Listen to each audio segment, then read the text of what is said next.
I'm thrilled to welcome to the program the author of the brand new book, Tucker, aptly named, Chadwick Moore. Hey, Chadwick, good to see you.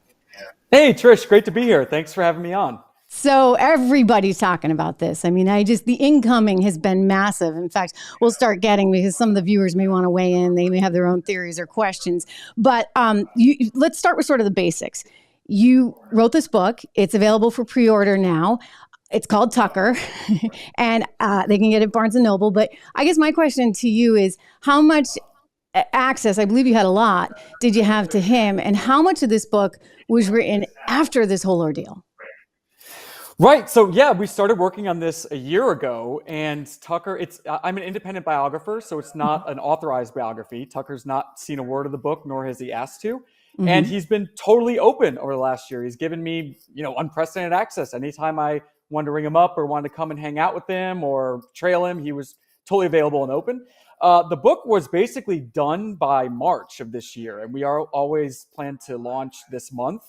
And then, of course, the news happened. In fact, the week his show was taken off the air, I had a phone call scheduled with him, just had like 5 housekeeping questions. Did I get this right? Can you explain this more?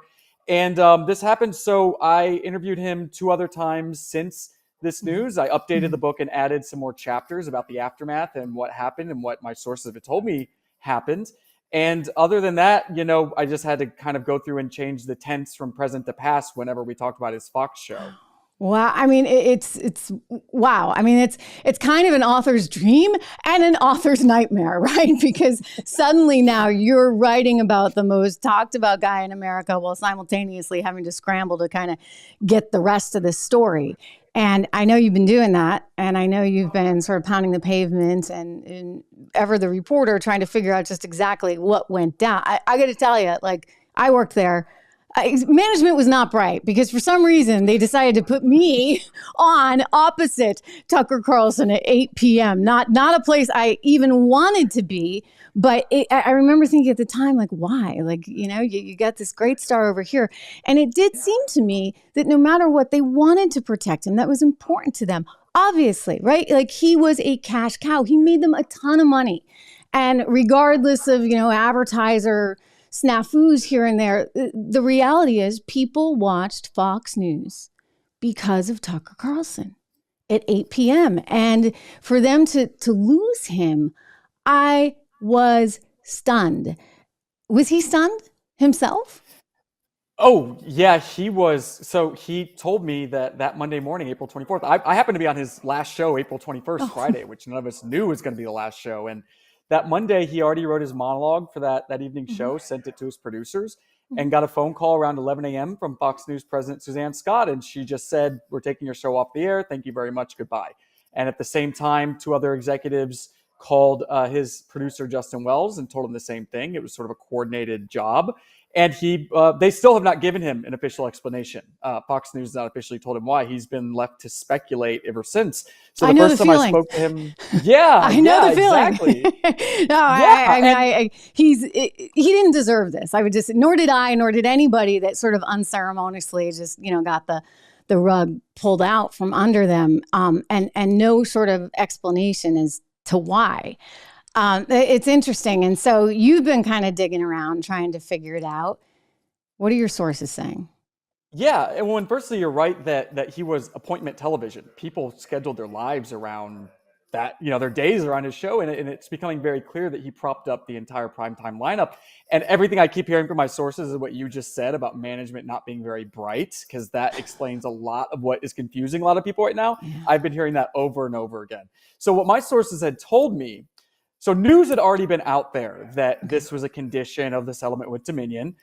Dominion has, of course, denied this. Fox has denied this. Wait. What do you mean news had been out there that was being circulated among? People were already circulating this, but I had heard this before I was reading these reports. Now, all I can say is that my sources, who I have no reason to believe are lying to me, this is what they told me. I don't know if it's true or not, but this is what they told me, and it was already out there in the news anyway. So, we sort of came forward and said this. We put a video on Twitter saying that this is what I had heard. And of course, Dominion says it's not true. Fox says it's not true. But Tucker retweeted the video, and Tucker didn't know that that's what we were going to say. So, that was sort of interesting. You can make of that what you will. But, it happened 6 days after the settlement that his show was taken off the air. Mm-hmm. And it seems clear that it was somehow tied to this case, and whether it was a condition with Dominion, again, they've denied it, or maybe it was Fox just saying we're going to put the foot down and, scare everyone a bit to stay in line and get rid of our biggest host. Wow. Well, I look back over my time there, and you mentioned management. I mean, I wonder if, people wouldn't have been this far out on the ledge, right? If it had been managed. And by the way, actually, Tucker was not going after Dominion that hard. Like, I think there were plenty of other examples where they in fact, some of the reporters did actually pursue that storyline, but he wasn't one of them. And I would just say that, in terms of management, that's where you would expect management to come in and say, you know what? And by the way, this is why I don't love networks, right? It has the freedom to just do whatever I want and not have to answer to somebody above. But typically, and I've worked at different networks, and I'm sure Tucker would tell you this too, in a well-managed shop, there's kind of an editorial guideline, right? Or guidance. And there are people that fall in line. And if you don't fall in line, you're probably not going to have a long career maybe at that network. Again, I don't love networks because I don't want to necessarily have to do what somebody else wants me to do all the time or follow a particular editorial line. But in the case of this, it almost seems like you had people doing all kinds of extreme stories. And in some cases, they may have genuinely believed them and were pursuing them for those reasons. In other cases, maybe not. I don't know. But where was management? Like, why wasn't anybody? I mean, how did it wind up that they were getting sued for $1.6 billion, Chadwick? Yeah. And you're completely right that Tucker really did not push this theory about the voting machines being rigged. And in fact, when Sidney Powell came on his show, he really took her to task and kind of humiliated her. And he demanded, where's your evidence? Where's your evidence? Where's your evidence? And it was clear that he kind of thought she was a nut. So he didn't push this. Well, other people on Fox who did more strongly push this theory that not many people think is true, they still have jobs and they're still on the air at Fox. So it's really interesting and it's such a bombshell and so confusing on so many levels. Yeah, it makes you wonder if, this was a condition, was Suzanne saying, I can't operate this way? If he's working against me, this is Suzanne Scott, the CEO of the company. Typically, you would also see in a normal sort of news environment, it's usually management that goes first because you build your stars up, right, for a reason, and they make you money. And he certainly made them plenty of money and was a talent. And so you do what you can to protect that star. And, whether you like it or not, sometimes management is the one that is the first to go. And this was a very different situation. So perplexing. I mean, the Dominion theory is interesting. Let me ask you about this, because my whole background, of course, is as a business and economic journalist. So I'm always intrigued by what's going on behind the scenes in terms of who has ownership, for example, in the stock. And, Fox is traded under both an A and B class shares. The A class is the voting stock. B is the more public one. But anyway, there's a company that you probably know, certainly Tucker knows, called BlackRock. And it's sort of the, king of ESG. Larry Fink, nice guy. I've interviewed him many, many times over the years. He is the force behind this. And this ESG stuff means that all the companies that they invest in at BlackRock, and they control a lot of the investment community because they have some, $14 trillion under asset management, they're controlling where your pension money is getting put. So they can buy shares of Fox, they can buy shares of whatever they want. In fact, they've got a pretty good chunk of almost every major company. But I was looking at it, they've got like 5% of Fox A, 5% or so of Fox B. Do you think, and I'm just throwing this out there, I mean, Tucker was really aggressive on the ESG stuff, really aggressive. And I think he was full on right, because I don't think it's a good thing for our economy. I look at it kind of a Ponzi scheme in the stock market. I don't like any of it. But he was touching a nerve that, was the, a nerve that might have had a lot of say, shall we say, right? They could pick up the phone and say, hey, Rupert, what is your guy doing? Could that have related to anything? This is what a lot of people theorize, is that, he obviously touched a nerve on a lot of issues, ESGs being one of them, and he took a counter narrative in mainstream media and on cable news, especially against, both the establishment left and the establishment right. There were so many issues, whether it was the CSG thing, whether it was big pharma, whether it was the war in Ukraine, that he was singular in and very bold in his professing what he felt about them, and that upset a lot of people. So if there are powerful business interests that wanted him off the air, and especially ahead of the next presidential election, he's still an employee of Fox News. He's being paid to not have a program as we speak. His contract runs out. Know the feeling. His contract runs out after the next presidential election. So these are all things that people should rightly speculate about, and also is unprecedented in our media landscape. If maybe some private equity firms can control what kind of news programming people can listen to. This stuff I talked to media lawyers who believe that something like this is what happened, and they said that they had never heard of anything like that before either. But it was certainly a chilling effect on the First Amendment and in news programming in this country, if it's true. For sure. But look, stranger things have happened. The New York Post got its Twitter account shut down because, who's to say? And I think this is why the public and so many viewers here, and I'm going to get to some of their questions and comments in a second, but so many viewers here are like, wait, you know what? I want to be able to trust my source. I want to trust the individual, and I want to make sure that I can sort of seek out all the people that I want to hear from. And I think that's a big change, by the way, Chadwick, that's going on in media in general, right? The content is what matters. It's not necessarily the distribution mechanism. Yes, 8 o'clock at Fox News was a great place to be, but you have to have the talent to be able to deliver. And if you and we've seen it, right? You put all these other people in, and if they don't have the je ne sais quoi, or the intellect even to be able to carry that spot, then it's not going to work. And your ratings are going to be cut in half, as we have seen. But simultaneously, if he goes over to, say, Twitter or YouTube or anywhere, I think, again, people are responding to the content itself. And it's kind of like, what's the expression? Cream always rises to the top. He's going to be fine. He's going to do great. What's going on with the Twitter show? Yeah, well, even with that, so what people have also told me, and back to this conversation about management, which much better than I do, is they said, they still sort of think that they're the Fox News of 20 years ago, and that it's the brand that matters, and that these faces are interchangeable. But they didn't realize that Tucker's brand was as strong, if not stronger, than their own, which maybe they are starting to see now.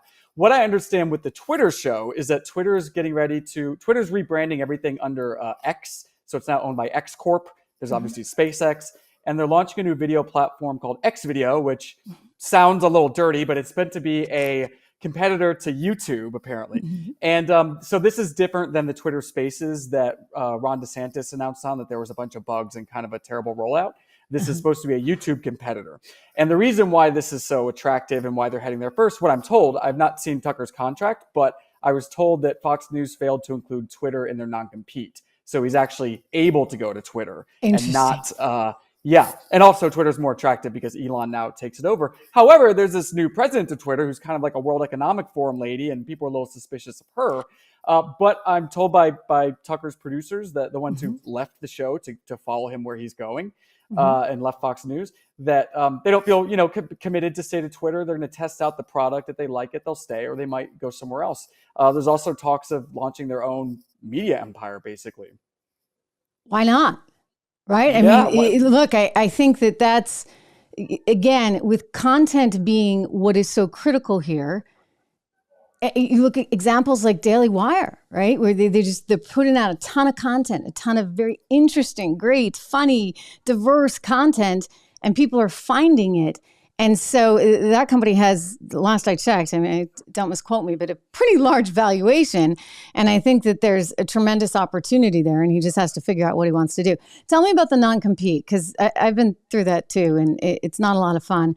They give you a good kick in the pants on the way out the door, but the way these deals work is there's a clause in there called pay or play, and they have sort of the option to take you off the air and keep you off the air and kind of keep you from doing anything. And if you go do anything else, they say, oh, we can use that income against what you would otherwise have.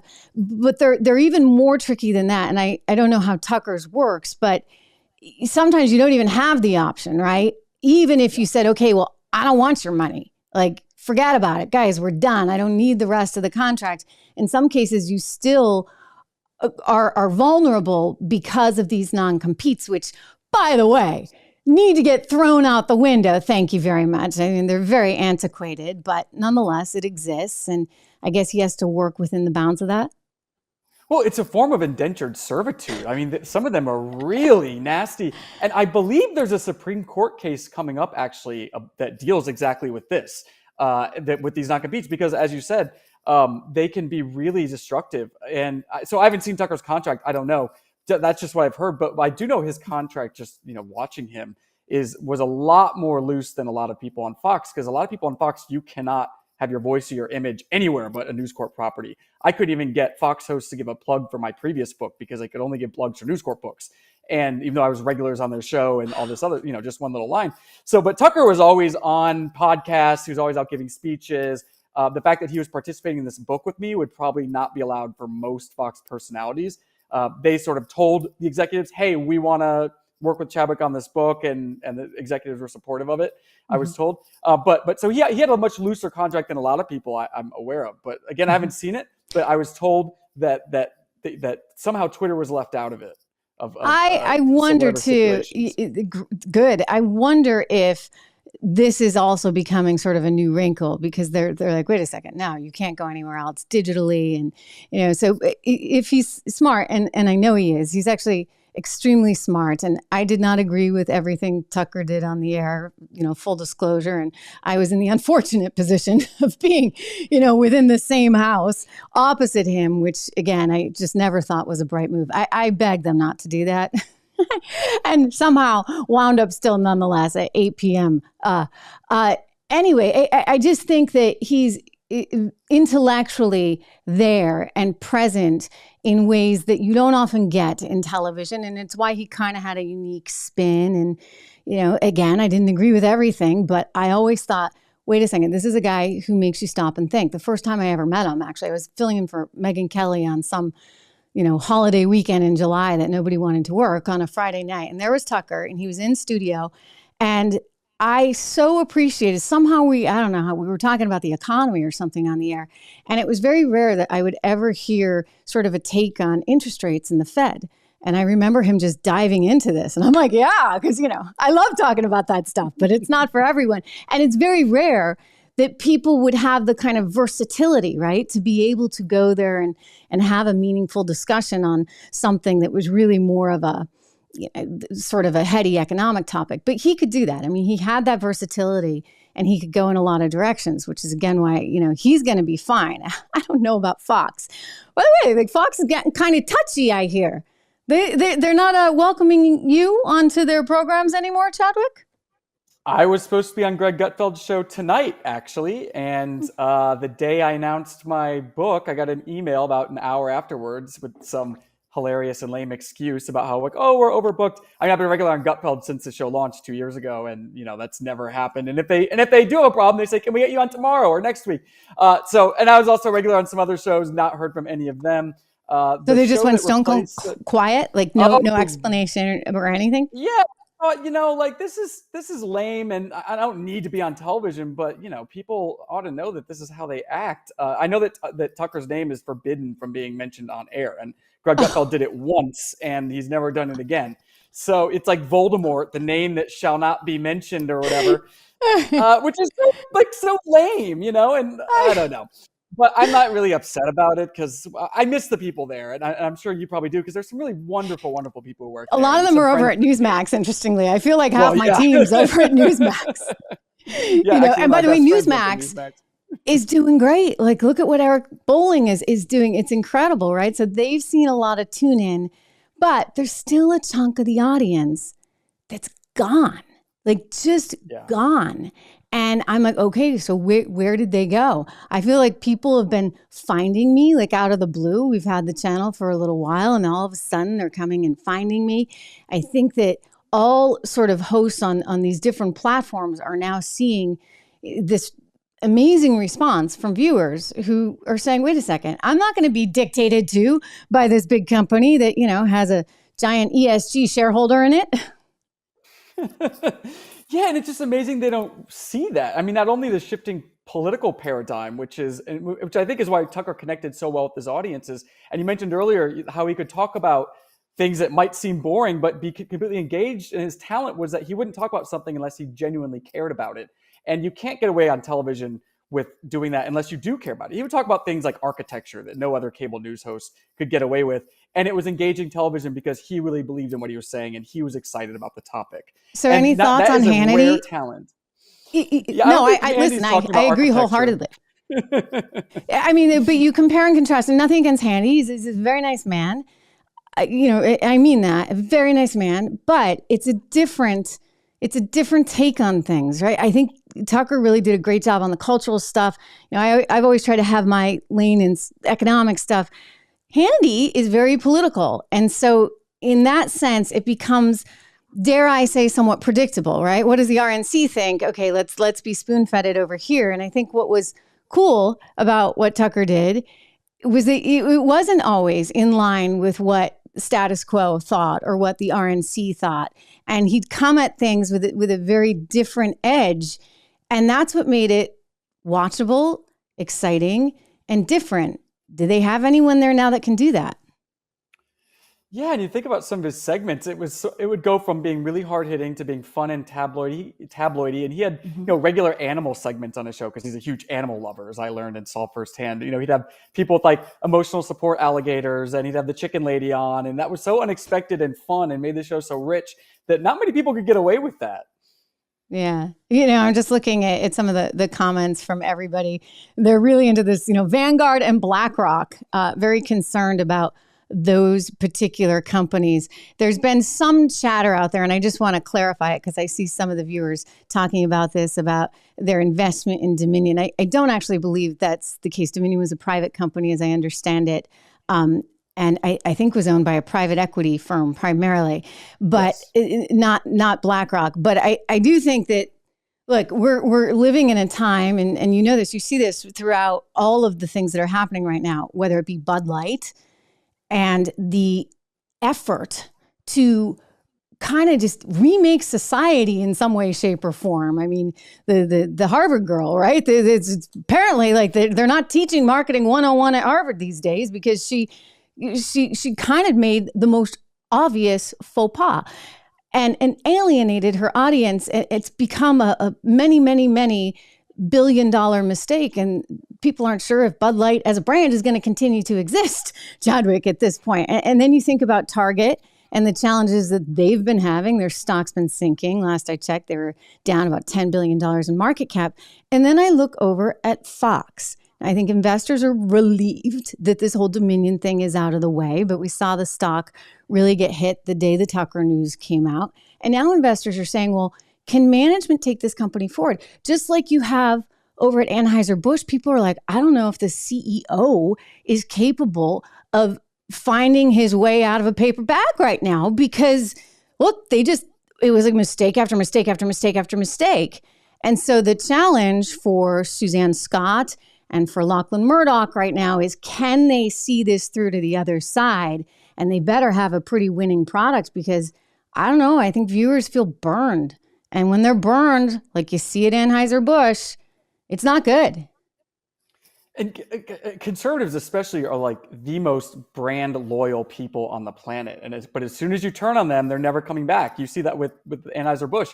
And maybe you're seeing that with Fox as well. You have these like waves in recent years of Fox doing things that really upset some core viewers. Calling Arizona early was one, Tucker being another major one. But those people don't come back.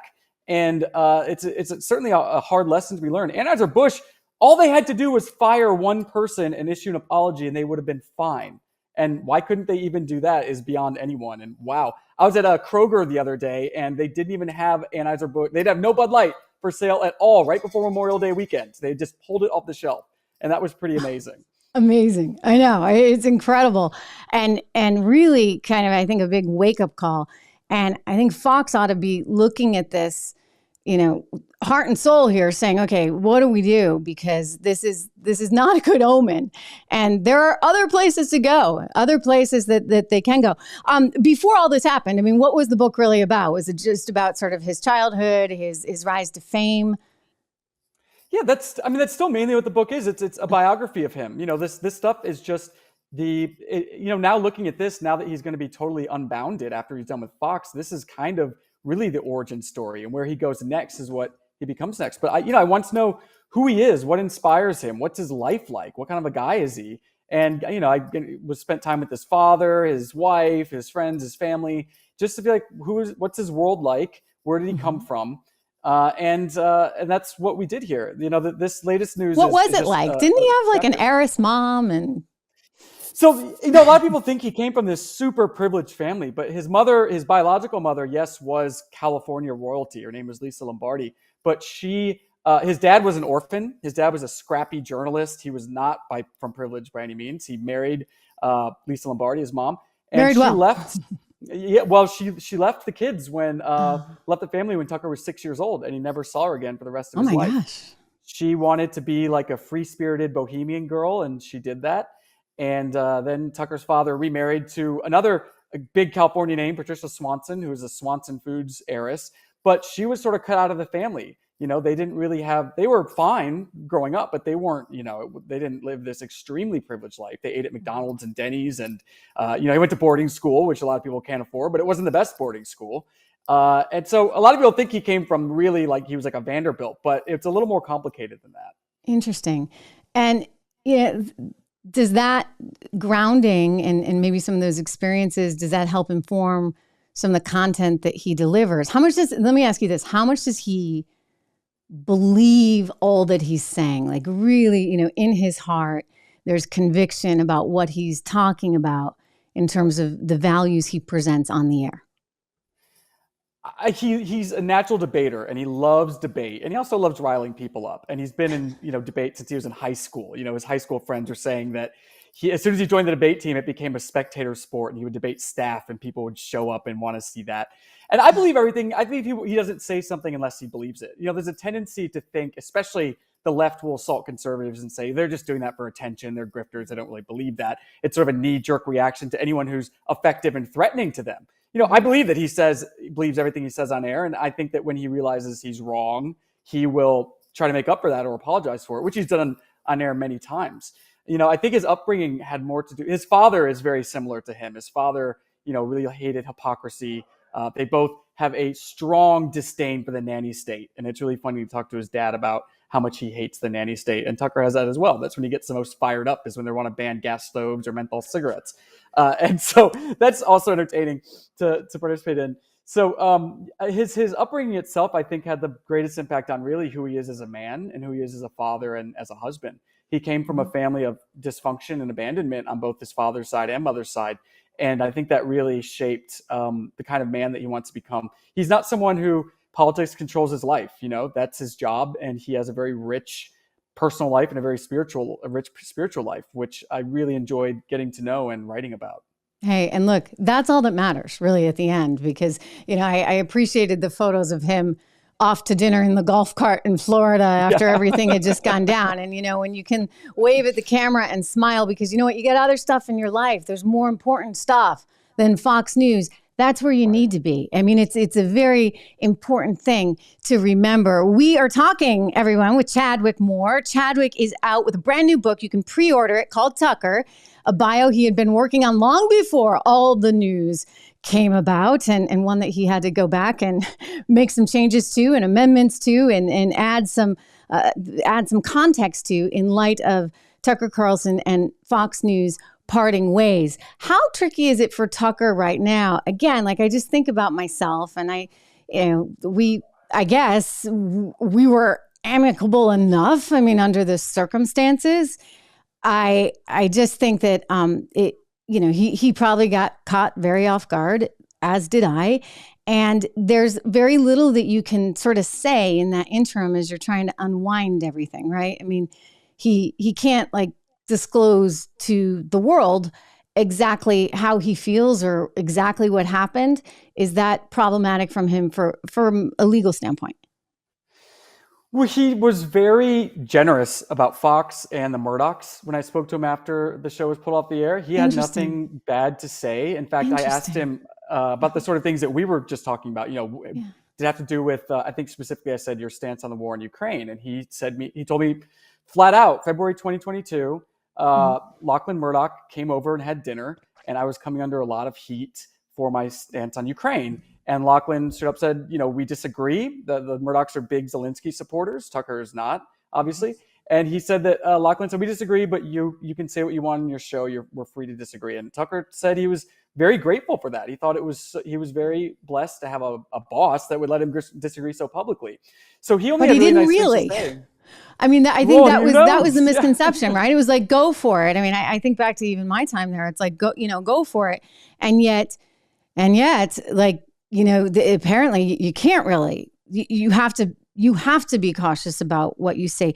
January 6th was a big issue. He came out with his stuff for Fox Nation. Again, I think a lot of people, they made a lot of money off of him. They signed up for Fox Nation because they wanted to see this documentary series. And he released some of it on the air, and there was the promise that there was going to be more. And then it got pulled. A lot of people questioned that. Around a similar time or months later, you had Chuck Schumer on the floor of the Senate saying, we need to get this under control. What Fox News and Tucker Carlson did was absolutely terrible. I'm paraphrasing, but I wondered if the Murdochs were at all worried of regulation. I mean, think about this, Chadwick. They lost that whole deal overseas, right? They wanted to become the biggest broadcaster overseas, but they lost out on that deal because Ofcom, which was the British entity that looked at them, just really didn't feel like the Fox brand was appropriate there overseas. Do you think that they were worried that we could go back to the sort of pre-Reagan days of having more regulated news in light of what Chuck Schumer was saying, in light of what AOC was saying? Literally, like hours before this news came down on Tucker, she was out there on MSNBC on Sunday saying we need to regulate Fox News and Tucker Carlson. Yeah, and I saw his monologue that he planned to read on air on April 24th, the day his show was pulled, and he was talking directly about January 6th and Ray Epps. Ray Epps, the night before, had gone on CBS's 60 Minutes to attack Tucker's show, and he was given the star treatment by CBS. And then also, as you had mentioned, AOC that weekend said we need to pull Fox off the air and kind of suggested you should arrest people like Tucker Carlson. Mm-hmm. So that's certainly, he was going to talk about that on air the day that his show was pulled off the air. I think certainly all that's possible. I've been hearing, you would know more than me, but I've been hearing rumors forever that News Corp wants to dump Fox because it's diminishing returns cable news model. And of course, you can't sell a property like Fox News if you have a firebrand like Tucker Carlson on there. So maybe all of this comes into play. I mean, there's so much going on. Everyone sort of believed that everyone knew that his show would eventually get taken off the air. I think everyone just thought it would be content related and not specifically content related. He slipped up and said this on the air, and not the way it did happen, which is still mysterious to so many people. Yeah. No, I think that's a fair point. I thought at the time, especially with some of the press that had come out around the time of the Dominion case, especially with some of the things that even Rupert Murdoch said, it sounded like they were going after Suzanne Scott, Maria Bartiromo, who, by the way, I love. I've known her since my CNBC days. Jeanine Pirro. It sounded like that was the direction. I believe that Rupert might have even knocked Hannity in some of the depositions. So I was certainly surprised when it was not those people that one would have thought, because and who knows, maybe things were being planted in the press and there was actually a whole other backstory going on. Very, very interesting. I wonder who does know. Like, who actually knows? Is it Suzanne and Lachlan and Rupert and that's it? And well, apparently members of the board, there's, I think Tucker was somewhere saying that he had heard from them the reason why. So there's certainly a small number of people who do know. It's probably the Murdochs and a couple board members. I don't even know if Suzanne knows. Who knows what they told her? Yeah. I mean, and there's so many things swirling around this that, yes. As I said, I don't think anyone's surprised that his show got taken off the air. Would have eventually, but not in this manner. I mean, it was just so bizarre. But it seems clearly linked to the situation with Dominion. Whether or not that was a condition of the Dominion lawsuit, it doesn't matter. But clearly, it was something to do with that whole situation. Whether it was an opportunity to just lay down the law at News Corp and make everyone, get into line and show a little strength Yeah, but by they've done that showing who's before. boss. Yeah. Right. I'm Well, they trying to also think like, figured look, that I mean, Lou Dobbs was out, myself. right. I'm just trying to, Bill there've O'Reilly, certainly been a Megyn lot. Kelly. Yeah. O'Reilly. Although, O'Reilly Yep. was some special, Yeah. issues surrounding that. Right. But here's the thing again, and I just say this, like, I'm not a television producer per se, and I'm not running a network. And by the way, like, I feel for Suzanne. Like, I can't even imagine that, because trying to corral all those personalities, good luck. I mean, everybody's got a gigantic ego, gigantic personality. They all think they know better. To be able to manage a place like that takes some serious people skills, like really serious. And I wouldn't wish it on my worst enemy. So yes, she had a hard job. But what was just strange is that it got so out of line that they're now finding like, okay, we're going to cut that one off and that one off and that one off. Look, talent's hard to find. Again, if I were building a network today, I got to go out and find talent. And not everybody can sit here and just, talk live on a camera and entertain people and come up with new ideas and be pleasant to watch, et cetera. I mean, it actually is kind of a unique thing, and you can I spot it. Like, I think a lot of talent can spot it.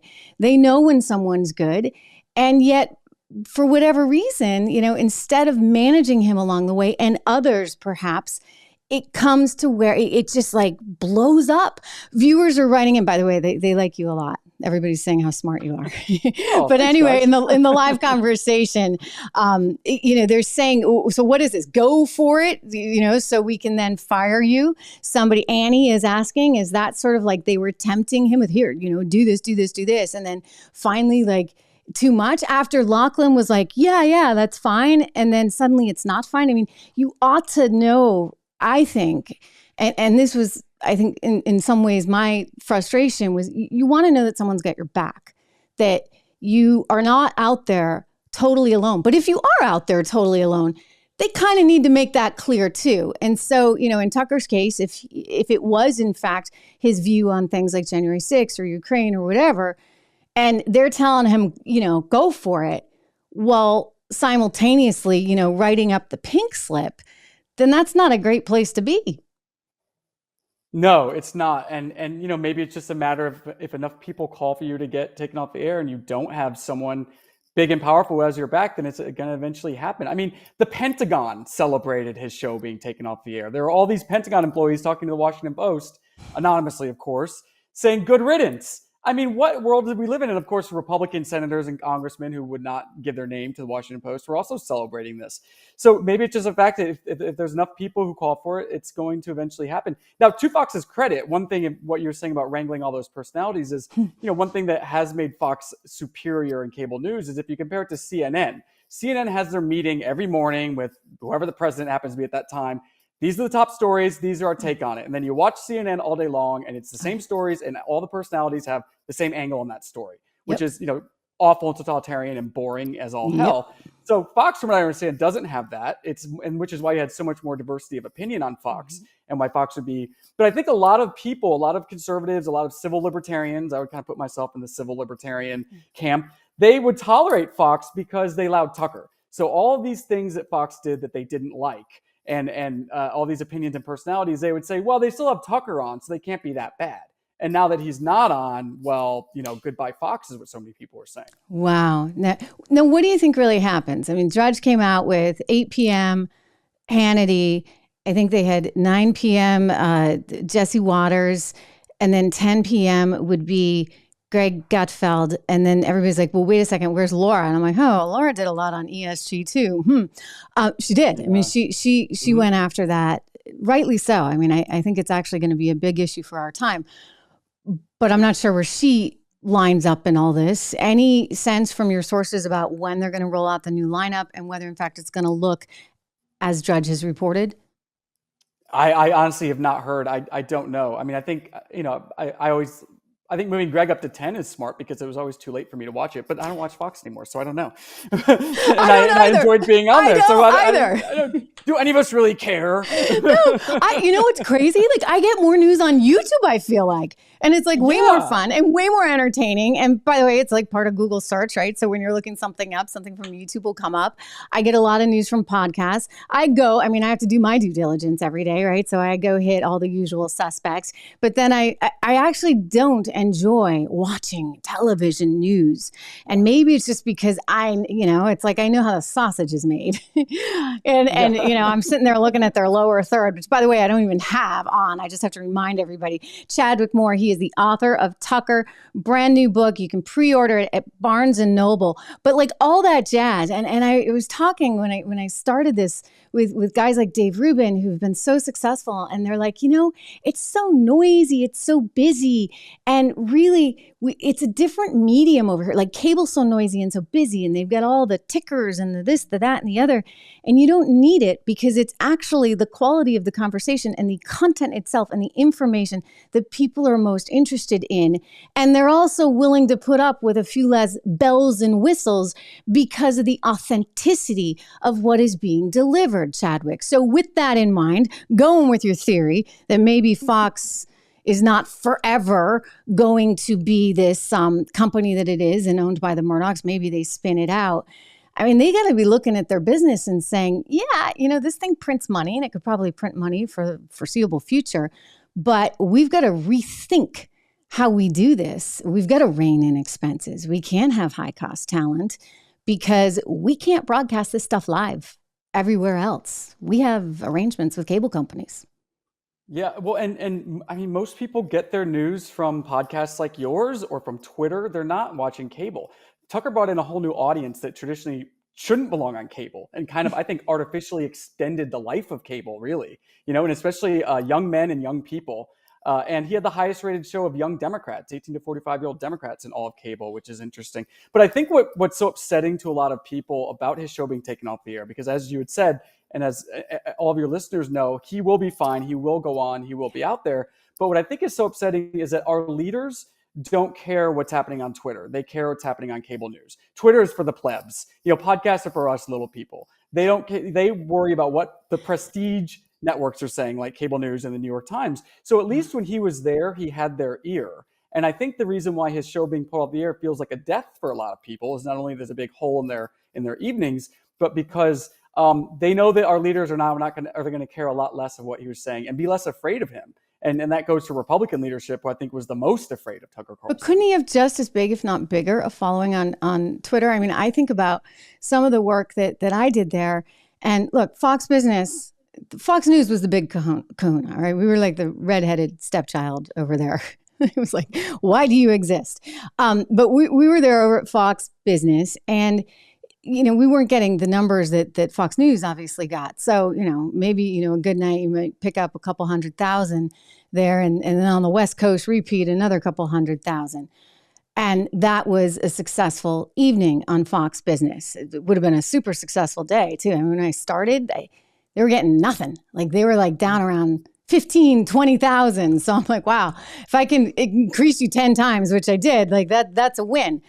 But in light of just sort of those poor numbers, what I found was we would take clips, which by the way, we're going to do with this, Chadwick, full disclosure, full warning, we're going to take clips of what you say and put it out there.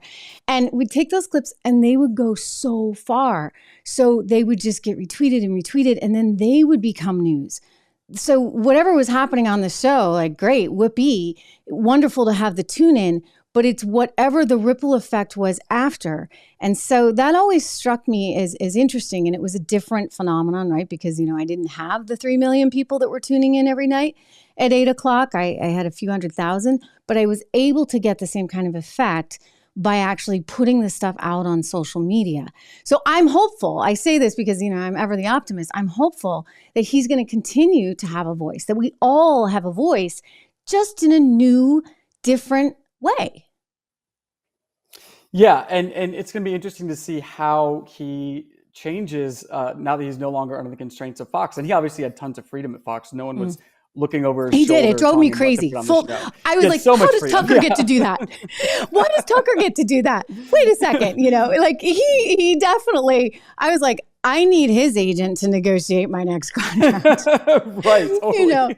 Anyway, he definitely had a lot of freedom, but now he's going to have even more. I used to leave his show and be like, I cannot believe they just let me say that on air, and they're going to have me back. You've been pretty. What would you say that were some of your most sort of viral or outrageous moments? I told you before we came on live, I have a lot of friends that watched you on Tucker's show, and they absolutely love you. So they're all running out to buy your book. You have a lot of fans here as I'm reading some of the comments. But what would you say was sort of like your signature? I guess what are my glory moments? Well, during Pride Month, drinking and eating Chick-fil-A on air on his show because the gays were coming after Chick-fil-A. That was really fun. I did a lot of food segments. I ate French fries on his show once because Bill de Blasio did this press conference where he was eating French fries during COVID, so I wanted to mock him. But we had a lot of fun just, having a laugh because it was one place he really wanted that. And it was, his show could be really, what I felt was his show, there'd be obviously a lot of serious things and dark things happening in the world. And I always kind of felt like they would think, we need a little lighthearted moment. So then maybe they would bring me on and Tucker and I could cut up, which was, always great. I'm really going to miss that. It was a lot of fun. And, as like Fox people, especially Tucker's people, never like told you what to say or anything like that. They just here's the topic, come on, and just, let it rip. Yeah. It was a lot of fun. I'm going to miss that. We used to laugh a lot on his show.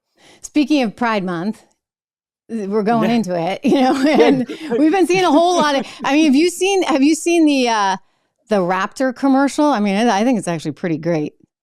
Oh, I did see for that. The Ford, the Ford Raptor, this kind of looks like an awesome, really cool truck, but I don't know if they're going to alienate their audience. It hasn't quite caught on in the same way that some of the other stuff has. But do you think these companies are going too far?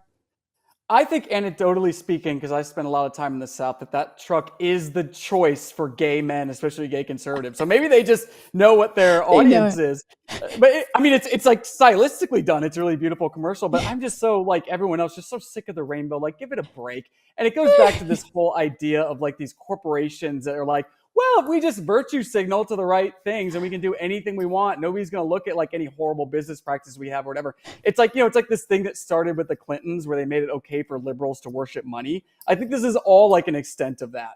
And it's just like, as long as you just virtue signal to the right people or the right causes or, talk about trans lives, then you can just do anything you want as these corporations. Yeah, I don't know. Get over it. Until it goes too far. By the way, for those who haven't seen it, I'm just going to.